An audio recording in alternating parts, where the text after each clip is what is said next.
Okay guys, mag-install muna tayo ng solar dito sa probinsya.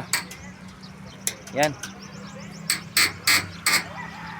So, ang isi-set up ko dito 5,000 kilowatt.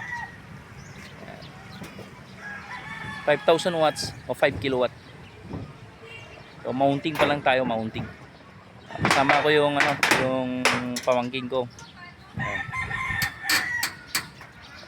Nakaabang to ng ng 5 kilowatt na inverter. Pero ang available ko muna na ngayon, i-install yung yung 3,000 watts saka yung 1,000 watts. So, to, 11 na panel. Yan. Yan. Kasi ang soon i-upgrade ko to ng 10 kilowatt or 10,000 watts.